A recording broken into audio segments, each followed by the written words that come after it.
महाभारत ग्रंथ में कई ऐसी मायवी चीज़ें हैं जिसे कोई महान पुरुष भी एक शब्द में बयां नहीं कर पाए। ऐसे योद्धाओं की शक्तियां जिनको हरा सकते थे।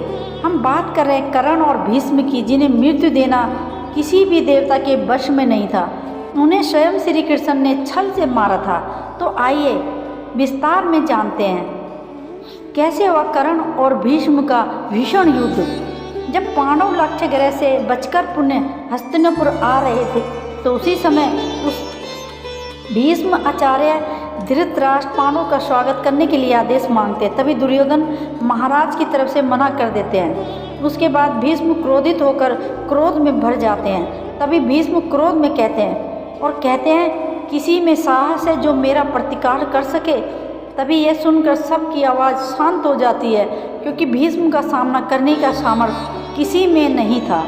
तभी एक आवाज़ आती है, अगर मुझे हस्तिनापुर की तरफ से आदेश दिया जाए तो मैं अवश्य महामहिम भीष्म का सामना करूंगा। यह सुनकर भीष्म देखते हैं कि वह कोई और नहीं अंगराज कर्ण थे। तभी भीष्म धृतराष्ट्र से कहते हैं, कर्ण को आप आदेश दे दो, यह मुझसे यदि युद्ध करे तो। और कहते हैं कि यह तो तुम अच्छे से जानते हो, जब भीष्म युद्ध करता है कितना भयानक युद्ध करता है। तभी भीष्म धनुष निकाल लेते हैं। तभी धृतराष्ट्र कहते हैं, नहीं पितामह, ऐसा अन्याय मत करिए। परंतु शकुनी मामा अपना दिमाग लगाते हैं और कहते हैं, नहीं महाराज, क्या आपको महामहिम भीम के बल पर संदेह है? अगर संदेह है तो आप युद्ध के लिए मना करो, और यदि आपको लगता है आपके पिता महामहिम में इतना सामर्थ्य है, युद्ध को होने दीजिए। और धृतराष्ट्र कहते हैं, आपको जैसा ठीक लगे। तभी भीष्म कर्ण को युद्ध क्षेत्र में आने के लिए आदेश देते हैं। यह सुनकर दुर्योधन मामा शकुनी से कहता है, मामा श्री, आपने यह क्या मूर्खता की है?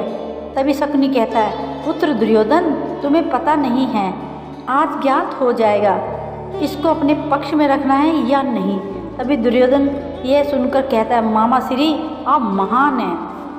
तभी सारे हस्तिनापुर वाले उस मैदान में पहुंच जाते हैं। उसी के बाद एक तरफ कर्ण और दूसरी तरफ पितामह भीष्म मैदान में प्रस्थान करते हैं। तभी एक घंटी बजती है और पहला तीर कर्ण चलाते हैं। तभी भीष्म उनके बाण को अपने हाथ से रोक लेते हैं। भीष्म बाण कर्ण पर छोड़ते हैं। कर्ण दूर से ही अपने हाथों से बाण को रोक लेते हैं, और कर्ण फिर बाण छोड़ते हैं तो फिर से भीष्म उनको रोक लेते हैं। और तभी भीष्म अपना बाण कर्ण की तरफ छोड़ते हैं। जैसे ही कर्ण से टकराने वाला होता है तभी कर्ण का कवच आ जाता है और तीर टूट जाता है। भीष्म दोबारा तीर छोड़ते हैं, मगर कर्ण का कवच की शक्ति के कारण कुछ भी नहीं होता।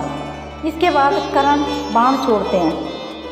फिर भीष्म कर्ण के ऊपर अपने दिव्य अस्त्र छोड़ते हैं, जिससे कर्ण के बाण का रुख बदल देते हैं और वो बाण आम जनता के लगने वाला होता है।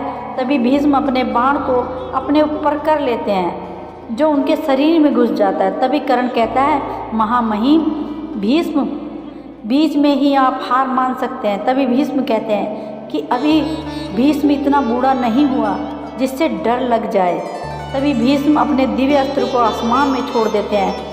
तभी अनेक आग के गोले आसमान से कर्ण के ऊपर गिरते हैं। तभी कर्ण अपने ऊपर कवच बनाकर उसे रोक लेते हैं, जिसके कारण धरती हिलने लगती है। तभी उनकी शक्ति के कारण साधारण मनुष्य को हानि पहुंचने लगती है।